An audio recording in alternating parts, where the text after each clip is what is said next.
Topic को excuse me किसी एक टॉपिक को इन्वेस्टिगेट करना, उसको जिस तरह से भाई ने बताया एनालाइज करना और उसको कंक्लूड करना। मेनली रिसर्च से मुराद इन्वेस्टिगेशन है किसी एक स्पेसिफिक टॉपिक में, जो भी आप जी सिलेक्ट करते हो। बिल्कुल ठीक है, एक बहुत अच्छा पॉइंट ऐड किया। इसके अलावा और कोई पॉइंट ऐड करना चाहे तो?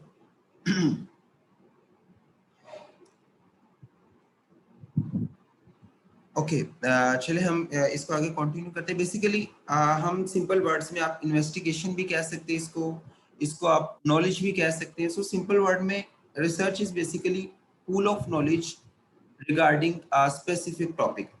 हम एक स्पेसिफिक टॉपिक चूज करते हैं, हम एक स्पेसिफिक पॉइंट चूज करते हैं, एक स्पेसिफिक रिजल्ट चूज करते हैं, उसके बारे में हम रिसर्च करते हैं।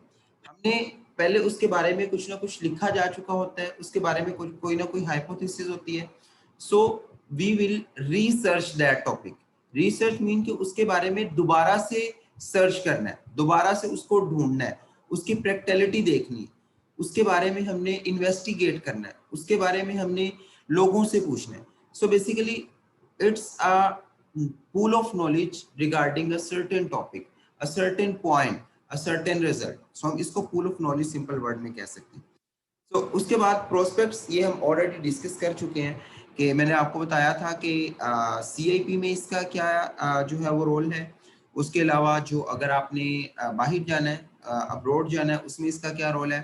CIP के अंदर ऑलरेडी मैं आपको बता चुका हूँ कि CIP में बेसिकली आपके 2.5 मार्क्स हैं, एक जर्नल जो पब्लिश होता है, और 2 जो है आपके रिसर्च पेपर जो है उनके जो आपके मार्क्स हैं वो ऐड होती है CIP के अंदर। सो 5 पॉइंट्स हैं आपके। आवाज सबको क्लियर नहीं आ रही? आवाज का इशू बता रही हुई, आवाज आ रही सबको क्लियर? बिलाल ये जरा बता देना, आवाज आ रही है क्लियर या नहीं आ रही?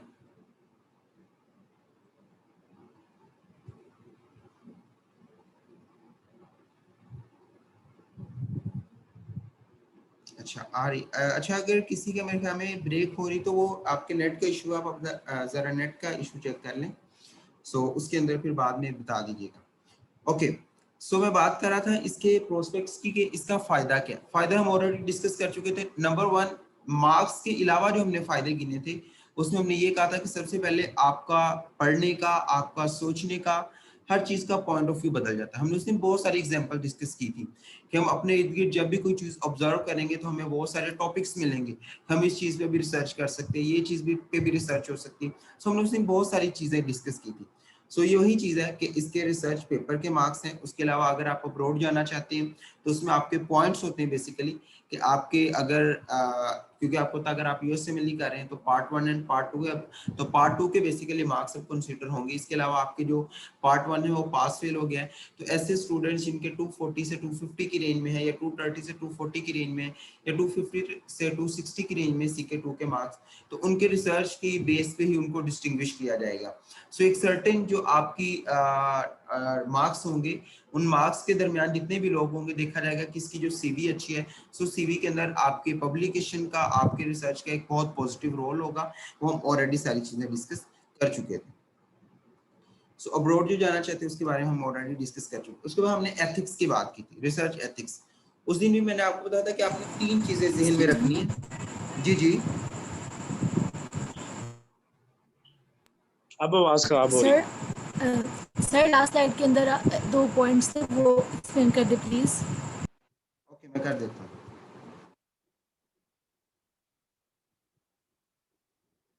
ये पॉइंट्स सर इससे पिछली वाली, ये वाली स्लाइड। सर जी सर, इसके अंदर यहाँ पे लिखा हुआ है up to 2 papers are allowed, ये वाला पॉइंट, सेकंड पॉइंट, और थर्ड में जो DOI लिंक वाला है, सर ये बता दे प्लीज। जो सेकंड पॉइंट है ना, इसमें बेसिकली 2.5 मार्क्स मैंने आपको उसी में बताया था। आपका जब आप रिसर्च पब्लिश करवाते हैं तो उसका एक रैंक होता है, आपका ऑथर का रैंक होता है, first, second, third, 4, 5, 6, 7 authors maximum जो वो काउंट होते हैं, मतलब जो आपके रिसर्च में लिखे जाते हैं। सो जो CIP की पॉलिसी है उसके अंदर आपके जो first, second and third rank है, सिर्फ वही कंसीडर होंगे कि जिनका first, second and third number पे नाम होगा, सिर्फ उनको 2.5 मार्क्स मिलेंगे। उसके अलावा जिनका फोर्थ पे होगा या 5th पे होगा या 6th पे होगा या 7th पे, उनको 2.5 मार्क्स नहीं मिलेंगे। लेकिन अगर आप अब्रॉड जाना चाहते हैं तो आपका अगर 4th पे भी है, 5th पे भी है, 6th पे भी है, 7th पे भी है, तो आपकी वो रिसर्च गिनी जाएगी। अगर इवन अनपब्लिश है तो वो भी आप अपनी सीवी के अंदर लिखेंगे कि आपने इस चीज पे, इस टॉपिक पे रिसर्च की हुई है, बट आपकी वो पब्लिश नहीं हुई, तो आपको उसको डिफेंड करना पड़ेगा वहां जाकर इंटरव्यू के अंदर। सो ये जो बात मैंने उस दिन भी आपको समझाई थी कि जो ऑर्डर आपका रैंक है ये डिपेंड करता है आपके, जितना आपने पार्ट उसमें प्ले किया है और जितना आपका उसमें एक्सपीरियंस है। सो ये ऑर्डर आपके ऑटोमेटिकली अप होते जाते हैं। फॉर एग्जांपल आपका फर्स्ट पेपर है और आपने अभी अर्ली फेज में है, अभी आप 3rd ईयर में है या आप 4th ईयर में है, तो आप अभी बहुत अर्ली फेज में है, आप रिसर्च सीख रहे हैं। तो अगर आपका रिसर्च पेपर पब्लिश हो जाता है ना, तो आपके लिए बहुत बड़ी बात है। मतलब आप इसको सीख जाते हैं कि रिसर्च आपने करनी कैसे। तो अल्टीमेटली जैसे जैसे आपका काम बढ़ता जाएगा, आपको ऑर्डर भी ऊपर आता जाएगा। और इवन अगर आपने फर्स्ट पेपर के अंदर बहुत अच्छा काम किया है, हो सकता है आपका फर्स्ट पेपर के अंदर भी टॉप 3 रैंक में किसी में नाम आ जाए। सो ये डिपेंड करता है कि आपका कितना काम है। ये मैंने आपको रिसर्च एथिक्स में भी चीज समझाई थी। सो कभी भी आपने ये नहीं सोचना कि मेरा नाम फर्स्ट पे क्यों नहीं है, सेकंड पे क्यों नहीं है, थर्ड पे क्यों नहीं इसके है। नेक्स्ट लिखा हुआ है up to 2 paper. Up to 2 papers वही है ना, अप टू 2 पेपर्स मींस के आपके 5 मार्क्स हैं। सो 2 पेपर्स आपके पब्लिश होंगे, 2.5 मार्क्स फॉर ईच पेपर। सो आपके 2 पेपर माने जाएंगे। आपके 10 पेपर पब्लिश हुए हैं, 20 हुए हैं, लेकिन पाकिस्तान के अंदर CIP में आपके सिर्फ 2 पेपर जो हैं, जिनमें फर्स्ट सेकंड थर्ड रैंक है आपका, सिर्फ 2 पेपर माने जाएंगे, यानी 5 मार्क्स आपको मैक्सिमम मिलेंगे। फॉर एग्जाम्पल आपने 10 पेपर्स पब्लिश करवाए हैं, 10 रिसर्च पेपर आपके पब्लिश हुए हैं, और 10 के 10 ऐसे जिसमें आपके टॉप 3 में नेम है। लेकिन ये नहीं है कि आपको 10 के मार्क्स 25 मिल जाएंगे, आपको 5 मार्क्स ही मिलेंगे। जस्ट लाइक डिस्टिंक्शंस है, आपके डिस्टिंक्शन 2 हो, 5 हो, 10 हो, आपको 4 नंबर ही मिलने CIP में। सो ये डिपेंड करता है कि आपने जो 2 पेपर पब्लिश करवाए, आपने 2 ही करवाए या ज्यादा करवाए। सो अप टू 2 पेपर्स का ये मतलब है। सो 2 पेपर्स के अंदर आपके जो है वो ये आपके काउंट होंगे। उसके बाद नेक्स्ट है the candidate will responsible to give reference DOI link of the journal. अच्छा, DOI लिंक जो है बेसिकली इट्स जस्ट लाइक कि जिस तरह आप कह लें, हम जब हमारा एडमिशन होता है UHS के अंदर, या हम MD कैट दे के आते हैं, तो हम सबको UHS की तरफ से और PMC की तरफ से एक रजिस्ट्रेशन नंबर मिलता है कि ये आपका रजिस्ट्रेशन नंबर है, जो हम लिखते हैं अपने रिजल्ट कार्ड पे भी लिखा होता है, जब हम एडमिशन भेजते हैं उसके ऊपर भी लिखते हैं। सिमिलरली जब भी हम अपना कोई पेपर पब्लिश करवाते हैं, तो हमें उसका एक रजिस्ट्रेशन नंबर मिलता है, जिसे हम कहते हैं डिजिटल ओरिएंटेशन लिंक। इसको हम कहते हैं डिजिटल ओरिएंटेशन इंटरनेशनल लिंक का नाम देते हैं इसको। ये बेसिकली एक लिंक होता है कि जब भी हम ये वो स्पेसिफिक रजिस्ट्रेशन नंबर लिखेंगे, हमारी जो रिसर्च है डायरेक्ट गूगल पे वो लिंक लिखने से या वो नंबर लिखने से डायरेक्ट वो रिसर्च ओपन हो जाएगी। सो जब भी हमने अपना पेपर पब्लिश कर लिया है, तो हमने किसी CV के अंदर मेंशन करना है, या हमने CIP में जब हम FCPS कर लेते हैं तो उसके बाद लिखना है। सो हमें हमेशा ये एक नंबर देना पड़ता है कि ये नंबर है मेरे रिसर्च पेपर का। डायरेक्टली वो नंबर लिखेंगे तो आपकी वो रिसर्च पेपर ओपन हो जाएगा। सो ये आपको एंड पे पता चल जाएगा कि ये लिंक कैसे क्रिएट होता है, ये नंबर हमें कैसे मिलता है। ये सारी चीजें हमें ये रिसर्च पेपर जो वर्कशॉप के 7 डेज है, इसके बाद हमें सारी चीजें ये पता चल जाएंगी। ठीक हो गया। उसके बाद आ गया रिसर्च एथिक्स। मैं उस दिन भी आपको बताया था कि हमारी रिसर्च में सबसे जो मेन चीज है वो है रिसर्च एथिक्स। मैं एज अ हेड यहाँ पे आपको एक चीज सिखा रहा हूँ, आप एज अ कैंडिडेट यहाँ पे रिसर्च के लिए अप्लाई किया हुआ आपने, हम सब ने मिलकर काम करना है। तो मेरा ये फर्ज बनता है कि आप में से जितने लोगों ने जितना जितना काम किया, उस लिहाज से आप सबको उतना उतना जो है वो उसके पॉइंट्स मिले, उस लिहाज से आपके जब भी रिसर्च हमारी पब्लिश हो उसमें आपको उतना क्रेडिट मिले। आपका ये काम है कि जब आपने वो काम किया तो आप ऑनेस्टली वो काम करें, और आपको पता हो कि मैंने इतना काम किया है, मेरे लिए उसकी ये आउटपुट है, आपने कितना इनपुट दिया है और कितना आउटपुट आपको मिला है। सो रिसर्च का काम जब भी आपने करना है, मैंने उस दिन भी आपको समझाया था कि आपने be honest with your work, क्योंकि ये इतना इंपॉर्टेंट काम है। अगर आप इसमें जरा से ये सोचेंगे ना, जस्ट लाइक हम स्टडी के लिए कुछ सोचते हैं कि चलो आज नहीं कल कर लूंगा, it means you have lose your point. आपने वहां पे एक पॉइंट लॉस कर दिया। तो जैसे जैसे आप काम छोड़ते जाएंगे आपके पॉइंट कम होते जाएंगे, तो अल्टीमेटली आपकी जगह जो बंदा कंटिन्यूअसली काम कर रहा है उसके पॉइंट्स बढ़ते जाएंगे। सो आपकी हर अटेंडेंस, आपकी वर्कशॉप में प्रेजेंस, हर चीज आपकी मैटर करेगी। मैं क्यों हर चीज का रिकॉर्ड रख रहा हूँ, क्यों ये सारी चीजें कर रहा हूँ? इट मीन्स कि I want to give you credit, कि मैं आप सबको देखना चाहता हूँ कि आप में से कितने लोग कंटिन्यूअसली काम कर रहे हैं, कितने लोग एब्सेंट रहे हैं, कितने लोगों ने कितना काम किया है। तो एट द एंड जब आप सबका डाटा कलेक्ट हो तो आपको पता हो कि मैंने इतनी जगह पे प्रेजेंस थी मेरी, इतनी जगह पे मैंने ये काम किया है, यहाँ पे मेरा इतना काम है, इतनी मेरी बजट में कंट्रीब्यूशन है, सो हर चीज में आपको पता हो। तो एट द एंड जब हम पॉइंट काउंट करें उसी लिहाज से हम ऑर्डर को रैंक करें कि हमारे ये फर्स्ट ऑर्डर में ऑथर आना चाहिए, सेकंड में आना चाहिए, थर्ड में आना चाहिए। सो अल्टीमेटली आप सबको आइडिया हो कि मेरा ये काम है और ये मेरा जो है उसके क्रेडिट मिला, ये पॉइंट्स मिले। सो रिसर्च एथिक्स में भी यही चीज है कि यू शुड बी प्रोफेशनल। आपने जो भी चीज की है, तीन इसमें पॉइंट उसके भी हमने डिस्कस किए थे, दोबारा हम डिस्कस कर लेते हैं। नंबर 1 रिपोर्टिंग वाला पॉइंट हमने डिस्कस किया था कि ये हमने इसको साइटेशन का वर्ड यूज किया था कि आपने, अगर मैं आपको कहता हूं कि आपने हमें एक टॉपिक सेलेक्ट किया है, आप ऑनलाइन जाकर उस टॉपिक को सर्च कर रहे हो, उसके बारे में आप पढ़ रहे हो, आपको कोई पॉइंट अच्छा लगा है, कोई लाइन अच्छी लगी, आप वहां से कॉपी पेस्ट कर लेते हो। आप कॉपी पेस्ट नहीं कर सकते वहां से। अगर आपने वहां से कॉपी पेस्ट करना है, आप वहां पे साइटेशन करेंगे, आप लिखेंगे कि मैंने इस रिसर्च आर्टिकल से ये चीज वहां से कॉपी की है। सो जब भी आपने रिपोर्टिंग करनी है, कोई चीज आपने लेनी है, तो आपने वहां से इजाजत लेनी है। नंबर 1 वहां से आपने परमिशन लेनी। अगर आप किसी ऑथर की कॉपी करें, अगर आप किसी पेशेंट से इंटरेक्ट करें, उससे भी आपने परमिशन लेनी कि हम आपका ये वाला काम रिसर्च के लिए यूज करें। अगर आप किसी से फॉर्म फिल करवा रहे हैं, आप उसको बताएं हम आपका ये काम रिसर्च पर्पस के लिए यूज करें। आप कहीं से कोई डाटा कलेक्ट करें, आप वहां पे बताएंगे कि हम ये रिसर्च के लिए करें। This is first ethics of your research paper. Citation करनी है, बताना है हमने यहाँ से कॉपी पेस्ट किया है, यहाँ से ये चीज ली। हाँ, अगर आपने उसको अपने वर्डिंग में एक्सप्लेन किया है, फिर आप साइटेशन नहीं करेंगे, फिर आप परमिशन नहीं लेंगे। बट अगर आपने एग्जैक्ट कॉपी पेस्ट किया है, एग्जैक्ट डाटा वहां से लिया है, तो आपको वहां से परमिशन लेनी पड़ेगी, वहां पे आपको साइटेशन करनी पड़ेगी। नंबर 2 पे क्रेडिट्स।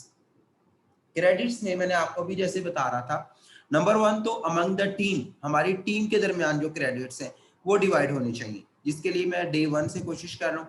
आपको पता है कि जितनी मीटिंग्स हुई, जितने मैसेजेस आपको ग्रुप में किए, हर चीज का रिकॉर्ड मैंने रखा हुआ है, कितने लोग कहाँ पे प्रेजेंट थे, कितने लोग कहाँ पे एब्सेंट थे। सो हर चीज का आपके पॉइंट होंगे, हर पॉइंट आपका गिना जाएगा, जिसके जितने पॉइंट होंगे उसके अकॉर्डिंग आपका ऑर्डर रैंक होगा। ठीक हो गया। सो आप जो प्रेजेंटेशन देंगे, जो आप रिपोर्टिंग करेंगे, हर चीज करेंगे, उस सब के आपके नंबर होंगे। सो एट द एंड जब भी हम रिसर्च पे काम करेंगे, जब भी हमारा कोई पेपर पब्लिश होगा, हम हर चीज को वहां पे काउंट करेंगे। आप में से कोई पर्सन जो है सुपरवाइजर हमारे लिए ढूंढ के लाता है, हम उसके भी नंबर ऐड करेंगे। सो आपका हर छोटा माइनर से माइनर काम भी आपका काउंट होगा और मेजर से मेजर काम भी वहां पे काउंट होगा। सो ये डिपेंड करता है कि आप लोग जो है वो कितना काम करते हैं और किस चीज के लिए। So this is credits. सबसे पहले क्रेडिट हो गया among the team. Second number पे क्रेडिट्स हो गए जो आप किसी से डाटा लेते हैं। फॉर एग्जांपल आपने जो है हॉस्पिटल गए हैं, आपने ओपीडी चेक की है, या आप वार्ड्स में गए, वहां पे आपने फाइल्स देखी, आप किसी स्पेसिफिक केस पे स्टडी कर रहे हैं, तो आपने वहां फाइल से डाटा कलेक्ट किया, तो आपने वहां पे वो भी क्रेडिट्स देने। आपने किसी एचओ से कोई डाटा लिया, आपने उसको भी क्रेडिट्स देने। सो यू शुड नो कि रिसर्च के ये बेसिक एथिक है। आपने जहां से डाटा कलेक्ट किया है, आपने जहां से कोई चीज ली है, यू शुड गिव क्रेडिट। तो वहां पे आपने उसका प्रॉपर क्रेडिट उसको देना है। सो वो क्रेडिट डिफरेंट वेज में हो सकता है। वो हो सकता है आप अमाउंट के फॉर्म में उसको दे दें, वो हो सकता है आपने क्रेडिट जो है अपने रिसर्च पेपर में उसका नाम लिख के क्रेडिट दे दिया है, वो हो सकता है आपने रिसर्च पेपर में उस प्लेस का नाम लिख के क्रेडिट दे दिया है, वो हो सकता है आपने थैंक यू कह के उसका क्रेडिट दे दिया। सो ये डिपेंड करता है सिचुएशन पे कि आपने किस तरह से उसको क्रेडिट्स दिए। ठीक है। सो क्रेडिट्स ऑलवेज मैटर, ये रिसर्च के अंदर मैटर करता है। लास्ट नंबर पे प्लेजरिज्म। प्लेजरिज्म अगेन मैंने आपको बताया था कि आप ये नहीं करेंगे कि आपने जो है किसी रिसर्च का जो है वो टॉपिक का आपने 10 लाइंस 12 लाइंस कॉपी की, आपने जो ऑनलाइन साइट पे गए, वहां पे आपने प्लेजरिज्म चेक की, आपने उसको थोड़ा चेंज किया वर्डिंग और आपने अपनी रिसर्च में पब्लिश कर दिया। नो, अगर आपने ऐसा करना है तो आपको अपने वर्ड्स में समरी लिखनी पड़ेगी। आप प्लेजरिज्म नहीं यूज कर सकते, या आप एग्जैक्ट वर्ड्स नहीं यूज कर सकते विदाउट परमिशन। अगर तो आपको परमिशन मिली हुई है, आपने कोई डाटा कलेक्ट किया, तो फिर तो आप यूज कर सकते हैं परमिशन से, ऑथर की परमिशन से। लेकिन अगर आपको परमिशन नहीं मिली तो आप वो वर्ड्स, वो लाइंस, वो चीजें यूज नहीं कर सकते। इसी तरह अगर कोई पेशेंट आपको कहता है कि मैं अपना डाटा नहीं रिसर्च पर्पस के लिए यूज करवाना चाहता, तो आप वो डाटा भी यूज नहीं कर सकते। कोई पर्सन जिससे आपने क्वेश्चनियर फिल करवाया है, अगर वो नहीं करवाना चाहता तो आप नहीं उससे जबरदस्ती करवा सकते। सो ये सारी आपके बेसिक एथिक्स हैं। उसके बाद आगे आपके वैल्यूज में मैंने आपको अगेन बताया कि आपकी वैल्यूज में सबसे पहले डाटा गैदरिंग में बहुत इंपॉर्टेंट है कि आपने जो डाटा कलेक्ट करना है उसमें सबसे पहले वॉलंटरी पार्टिसिपेशन होनी चाहिए। आप किसी को जबरदस्ती, आप ये नहीं कह सकते जी मेरा क्वेश्चनेयर लाजमी फिल करें, आप किसी के आगे जबरदस्ती जाके अपना क्वेश्चनेयर नहीं फेंक सकते, आप जबरदस्ती जाके किसी पेशेंट से हिस्ट्री नहीं ले सकते। सो जब तक वो वॉलंटियर नहीं करेगा आप वहां से रिसर्च का डाटा नहीं ले सकते। ये पाकिस्तान में बहुत कम प्रैक्टिकल ये चीज है, बट अगर आप इस चीज पे वर्क करेंगे, क्योंकि जब आपने बड़े लेवल पे रिसर्च करनी है और कोई वॉलंटियर नहीं करेगा और आप जबरदस्ती ये कोशिश करेंगे तो आप कभी भी ये चीज नहीं सीख सकते। सो आपने ट्राई करनी, एटलीस्ट हमारा जो वॉलंटियर वर्क है रिसर्च के अंदर 70% होना चाहिए। चलो 30% हम अपने दोस्तों से या किसी से जबरदस्ती फिल करवा सकते हैं, बट 70% हमें तरीका होना चाहिए कि हमने किस तरह उनसे इंटरेक्ट करना है, किस तरह उनसे क्वेश्चनियर फिल करवाना है। इवन मैंने एक सीनियर से बात की थी तो उन्होंने मुझे ये बोला था कि अगर आपको 10 घंटे भी रुकना पड़ता है ना एक पर्सन के पास क्वेश्चनियर फिल करवाने के लिए तो आप वहां रुकें, आप उसको इस चीज पे कन्विंस करें। सो ये डिपेंड करता है इस चीज पे कि हमने कितनी इस चीज को फॉलो किया। उसके बाद इन्फॉर्म्ड कंसेंट, ये मैं आपको ऑलरेडी बता चुका हूँ कि परमिशन आपको लेनी पड़ेगी जब भी आपने डाटा यूज करना है, कोई चीज बतानी आप उसको प्रॉपर एक्सप्लेन करेंगे कि हम ये रिसर्च पर्पस के लिए यूज करें, ये इसका पर्पस है, इस तरह हम काम करना चाह रहे तो वो आप उसको इन्फॉर्म्ड कंसेंट के फॉर्म में बताएंगे। नो हार्म, आप उसका डाटा लीक नहीं कर सकते जिससे उसकी पर्सनैलिटी को, उसकी प्रॉपर्टी को, उसकी वैल्यूज को, उसकी फैमिली को, किसी चीज को भी नुकसान हो, आप ऐसा किसी पेशेंट का कोई डाटा भी लीक नहीं कर सकते। सो उसको किसी किस्म का एथिकली, मेंटली, फिजिकली कोई हार्म नहीं होना चाहिए जब आप डाटा कलेक्ट कर रहे हैं। उसके बाद आपकी पीएसी, अगेन वही प्राइवेसी और एनोनिमिटी और कॉन्फिडेंशियलिटी, ये आपकी 3 चीजें अगेन वही सारी होंगी कि जो बेसिक एथिक्स है आपके, ये नॉर्मली भी हम पेशेंट के साथ जब हम इंटरेक्ट करते हैं तो ये सारी चीजें हमारी होनी चाहिए। उसके बाद प्रैक्टिकलिटी की हम बात करें, प्रैक्टिकलिटी की बात करें रिसर्च की, तो कहाँ कहाँ जो है रिसर्च को हम यूज कर सकते हैं और उसके लिए क्या क्या चीजें हो सकती हैं और पाकिस्तान में ये रिसर्च का काम करना कितना प्रैक्टिकल है, तो हम ये चीजें देखेंगे।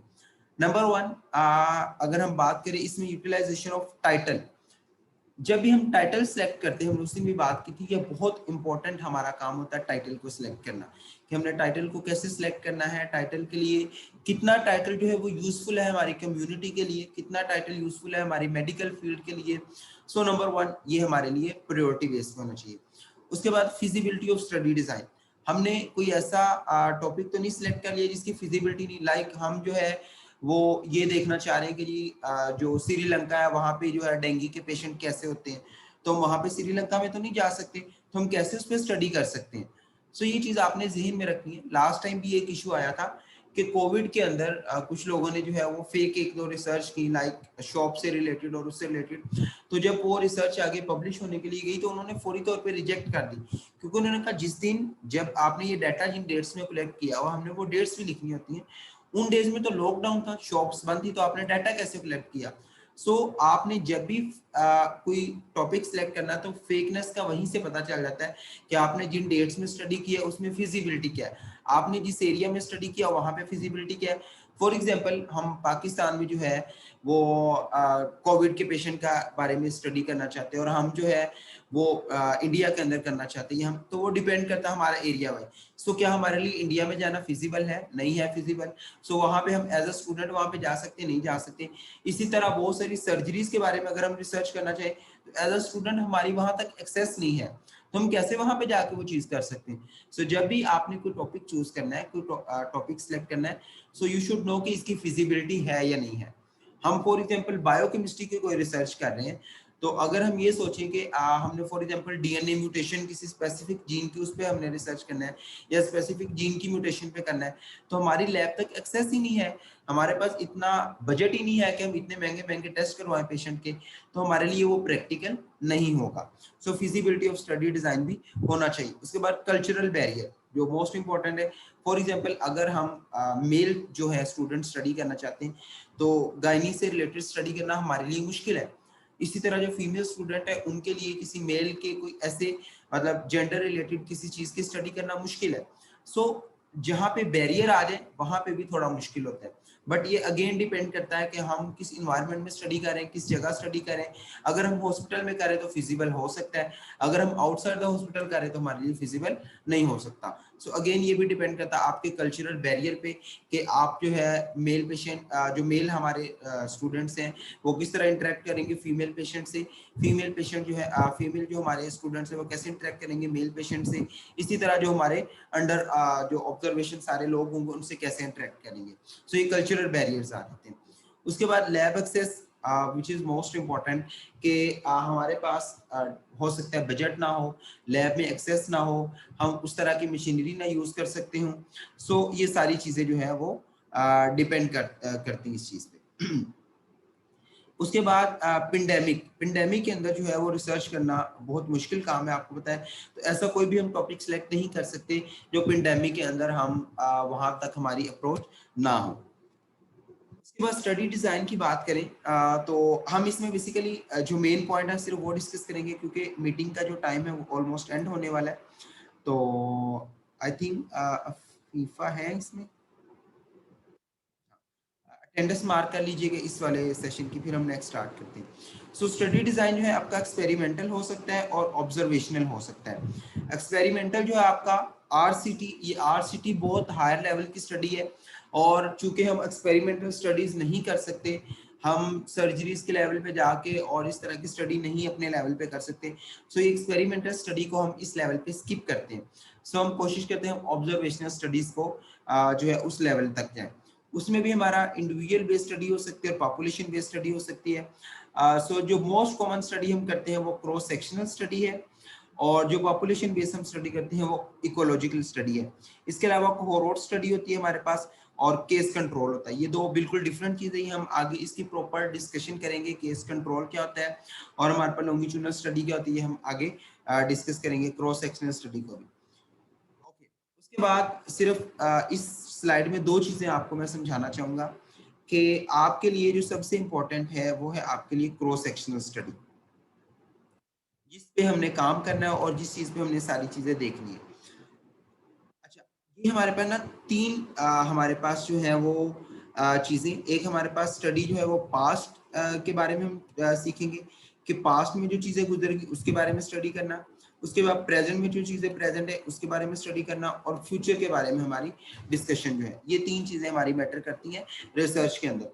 हम जो है वो कोशिश करेंगे कि हम क्रॉस सेक्शनल स्टडी करें और वो प्रेजेंट के अंदर स्टडी हो, यानी जो प्रेजेंट पेशेंट हैं उनके बारे में हम स्टडी करें।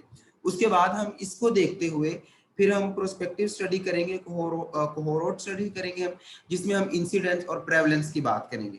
सो इसके लिए हम फ्यूचर के बारे में थोड़ा सा डिस्कशन करेंगे। सो ये दो चीजें हम वन बाय वन डिस्कस करेंगे आगे, जो कि हमारी स्लाइड्स में आगे बात होगी। उसके बाद हमारे पास आ गया hierarchy of evidence pyramid. Evidence pyramid जो WHO ने बनाया उसके अकॉर्डिंग जो सबसे इंपॉर्टेंट स्टडीज हैं हम उसके बारे में अगर देखें तो वो these are systemic reviews and meta analysis. Meta analysis सबसे टॉप पे उन्होंने रखा है हमारे पास क्वालिटी के पॉइंट ऑफ व्यू से। बाकी सारी चीजें जो है क्रॉस सेक्शनल स्टडी, आपके पास केस कंट्रोल और इसके अलावा केस रिपोर्ट, केस स्टडीज, इसके बाद एडिटोरियल्स, एक्सपर्ट ओपिनियन, वो बहुत नीचे आ जाती है। सो जब भी हम स्टडीज की बात करेंगे हम बात करेंगे सिस्टेमिक रिव्यू की, या हम सिंपल कह रहे हैं रिव्यू स्टडी की बात करेंगे, रिव्यू आर्टिकल्स की बात करेंगे, जो कि top of the list, top of the evidence भी हमारे पास काम करेंगे। सो हम ये एक number one cross sectional study पे ज्यादा काम करेंगे और नंबर टू हम रिव्यू आर्टिकल्स पे काम करेंगे। ये क्या होता है ये हम वन बाय वन आगे डिस्कस करेंगे। उसके बाद आपके पास आगे वेरिएबल, ये हम ऑलरेडी 9th से बल्कि 8th 7th क्लास से पढ़ रहे हैं कि वेरिएबल क्या होते हैं, कैसे वेरिएबल होते हैं। इंडिपेंडेंट वेरिएबल होते हैं, डिपेंडेंट वेरिएबल होते हैं। इंडिपेंडेंट वेरिएबल क्या है, जो किसी पे डिपेंड नहीं करता या जिस पे दूसरी चीजें डिपेंड करती है। जस्ट लाइक टाइम, टाइम हम वो मैट्रिक में पढ़ते थे मैथ्स के अंदर कि ये टाइम होता है जो एक्स एक्सिस पे रखते हैं, वाई एक्सिस पे जो इस पे डिपेंड करता है, जो इसका डिस्टेंस इस पे डिपेंड करता है, स्पीड इस पे डिपेंड करती है। सो इसी तरह हम देखेंगे कि जो इंडिपेंडेंट वेरिएबल्स हैं उनका क्या इन्फ्लुएंस है हमारी स्टडी पे, जो डिपेंडेंट वेरिएबल है उनका क्या इन्फ्लुएंस है हमारी स्टडी पे। सो हम ये डिफरेंट चीजों को देखेंगे with the passage of time. हमारे पास कौन से जो चीजें हैं सीजनल हैं, कौन सी जो चीजें जो हमारे पास वो कॉन्टिन्यूस जा रही हैं, कौन सी एक्यूट है, कौन सी क्रोनिक है। सो ये सारे वेरिएबल हम वन बाय वन डिस्कस करेंगे। आगे हम वेरिएबल के टाइप पढ़ें, कैटेगोरिकल और न्यूमेरिकल। कैटेगोरिकल कौन सी होती है, जिन्हें हम कहते हैं क्वालिटेटिव वेरिएबल्स, और न्यूमेरिकल कौन सी होती है, जिनको हम कहते हैं क्वांटिटेटिव वेरिएबल। सो ये वेरिएबल को समझना इसलिए इंपॉर्टेंट है कि जब हम अपना पूरा रिसर्च का काम कर रहे होते हैं तो हमारे लिए सबसे इंपॉर्टेंट चीज वेरिएबल होती है कि हमने जो चीज स्टडी की है उसको हमने प्लेस कैसे करना है। सो ये आपने समझना है कि हमारे पास दो तरह के वेरिएबल्स हैं, क्वालिटेटिव एंड क्वांटिटेटिव। क्वालिटेटिव में आगे दो फर्दर टाइप्स हैं, nominal and ordinal. Ordinal simply जो ऑर्डर्ड में होती हैं, कैटेगरीज में होती हैं, और नॉमिनल जो अनकैटेगराइज अनऑर्डर्ड होती है। जस्ट लाइक अगर हम बात करते हैं फॉर एग्जांपल जीनस के सेक्स की, एक मेल एंड फीमेल, या तो मेल है या फीमेल है, ठीक है। इसी तरह हम बात करते हैं स्मोकर और नॉन स्मोकर, स्मोकर है तो यस, नॉन स्मोकर है तो नो, सिंपल बात। ऑर्डिनल में है क्लासेस, लाइक हम बात करते हैं एक पूरी रेंज की। हम पूरी रेंज में कैसे बात करते हैं, अपर क्लास के जो लोग हैं, हम अगर फॉर एग्जांपल हम इनकम की बात करें, हम कहते हैं ये अपर क्लास है। अपर क्लास मीन जिनकी इनकम जो फॉर एग्जांपल 5 लाख से 10 लाख है मंथली। उसके बाद हम बात करते हैं मिडिल क्लास, जिनकी इनकम जो है वो 50,000 से या 70,000 से 2 लाख तक है, उनको हम कहते हैं मिडिल क्लास है। उसके बाद हम कहते हैं लोअर क्लास, जिसकी हम कहते हैं जिनकी इनकम जो है वो 10,000 से 20 या 30,000। सो ये कैटेगरीज है, ऑर्डर्स है कि इनके अंदर एक पूरी क्लास आती है, कोई स्पेसिफिक पर्सन नहीं आता, ठीक है। सो ये हमारे पास क्वालिटेटिव तो है but these are ordinals. So ये ऑर्डिनल नंबर है, जैसे minimal, moderate, severe, unbearable pain, ये उसकी कैटेगरीज है, ठीक है। हम कह सकते हैं इसको माइल्ड पेन है। माइल्ड पेन कितनी है, कोई उसका पैमाना नहीं है कि इतनी माइल्ड पेन है। इसको सीवियर पेन है, हम उसको कोई पैमाना नहीं है, कोई स्केल नहीं है कि इतनी सीवियर पेन है। सो हम उसको कैटेगराइज करें इस क्लास के अंदर। उसके बाद हमारे पास आगे क्वांटिटेटिव। क्वांटिटेटिव में डिस्क्रीट वैल्यूज होती है और कॉन्टिन्यूस वैल्यूज होती है। डिस्क्रीट वैल्यू जो कि होल नंबर्स है, लाइक हमारे पास टिपिकल काउंट है। फॉर एग्जांपल हम बात करते हैं जी ब्लड प्रेशर की, इसका 120/80 इसका ब्लड प्रेशर आया। नंबर ऑफ विजिट की बात की कि इसने 5 दफा डेंटिस्ट के पास किया। सो ये डिफरेंट जो स्पेसिफिक होल नंबर्स की फॉर्म में आते हैं। कॉन्टिन्यूस कौन सा, can take any value within a range, like height in centimeter, pocket depth in millimeter. अच्छा, जो कॉन्टिन्यूस वैल्यू ना, इसको हम सिंपल वर्ड में क्या कह सकते हैं, पॉइंट्स वैल्यूज या एक कैटेगरीज की वैल्यूज, ठीक है। फॉर एग्जांपल हम एक पूरी क्लास की हाइट फाइंड करते हैं, उसके बाद हम कहते हैं जी इस पूरी क्लास की एवरेज हाइट इतनी है। फॉर एग्जांपल एवरेज हाइट है 5.7। अब एक स्पेसिफिक पर्सन की तो 5.7 ही ना, एक पूरी कैटेगरी की वो 5.7। So these are continuous values, ठीक है। सो इस तरह से हम इसको कॉन्टिन्यूस वैल्यू की बात करते हैं। उसके बाद मैंने आपको एक चीज बताई थी, database, which is most important thing जो हमें पता होना चाहिए। Database is just like a library, कि हमने बात की थी जिस तरह हमें लाइब्रेरी में जाते हैं, हमें कोई भी बुक चाहिए होती है तो हम वहां से जाकर वो बुक ले सकते हैं। इसी तरह जो रिसर्च आर्टिकल्स हैं, रिसर्च के टॉपिक्स हैं, इनके लिए गूगल पे, इंटरनेट पे डिफरेंट डेटाबेस है जिन्हें हम ई लाइब्रेरी का वर्ड यूज कर सकते हैं। तो आप वहां पे जाएं, आपको एक स्पेसिफिक टॉपिक के बारे में, एक स्पेसिफिक वर्ड के बारे में हजारों आर्टिकल्स मिल जाएंगे। सो जो मोस्ट इंपॉर्टेंट आपके पास डेटाबेस है, मोस्ट इंपॉर्टेंट लाइब्रेरी है आपके पास रिसर्च आर्टिकल्स के लिए, उसमें पबमेड है आपके पास, साइंस डायरेक्ट है आपके पास, गूगल स्कॉलर है, विले ऑनलाइन लाइब्रेरी है और वर्चुअल हेल्थ लाइब्रेरी है। These are most important. इसमें भी जो मैं रिकमेंड करूंगा वो आपके पास पबमेड है और साइंस डायरेक्ट है और विले ऑनलाइन लाइब्रेरी है। गूगल स्कॉलर में थोड़े से मसले आजकल आ रहे हैं, वो मैं आपसे डिस्कस करूंगा जब हम इस पे प्रॉपर्ली काम स्टार्ट करेंगे। बट आपकी ज़हन में होनी चाहिए कि कौन कौन से हमारे पास जो है वो ऑनलाइन साइट्स मौजूद है जहां से हम कोई भी टॉपिक जो है वो सर्च कर सकते हैं। So this is all about the orientation of research, जो हमने ऑलरेडी डिस्कस की थी। अभी हम जो है मैं नई मीटिंग स्टार्ट करता हूँ, उसमें हम डिस्कस करेंगे कि हमने टॉपिक की सिलेक्शन कैसे करनी है, उसका हम पार्ट 1 आज डिस्कस करेंगे। कल हम इंशाल्लाह इससे आगे जो है वो स्टार्ट करेंगे। आई होप कि आपको ओरिएंटेशन में सारी चीजें समझ आ गई। अगर इसमें कोई क्वेश्चन है यहाँ तक तो आप लोग पूछ सकते हैं जी। किसी का कोई क्वेश्चन है यहाँ तक तो आप लोग पूछ सकते हैं।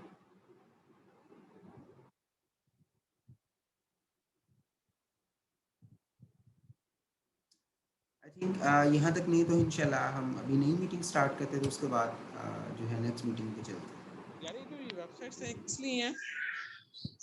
वेबसाइट मैंने बताया था, these are database. Database means के हमने अगर रिसर्च आर्टिकल कोई भी है उससे रिलेटेड कोई भी हमने डाटा लेना है फॉर एग्जांपल हम एक रिव्यू आर्टिकल लिख रहे हैं, तो हम इन डेटाबेस पे जाएंगे, वहां उस स्पेसिफिक टॉपिक, उस स्पेसिफिक जो हमने सिलेक्ट किया टॉपिक, उसके बारे में सर्च करेंगे कि यहाँ पे क्या क्या लिखा हुआ है। तो वहां पे हमें बहुत सारे आर्टिकल्स मिल जाएंगे कि इनके ऊपर ऑलरेडी ये चीजें जो है वो रिसर्च हो चुकी है, तो हम वो पढ़ेंगे, उसमें हमें बहुत सारे पॉइंट्स मिल जाएंगे, बहुत सारे जो हमें गैप मिल जाएंगे, नॉलेज गैप्स मिल जाएंगे कि हम इस चीज को ऐड कर सकते हैं। सो ये जस्ट लाइक लाइब्रेरी है कि हमें अगर इस चीज के बारे में कोई भी चीज जो है वो फाइंड करनी तो हम यहाँ पे सर्च कर सकते हैं। ठीक हो गया?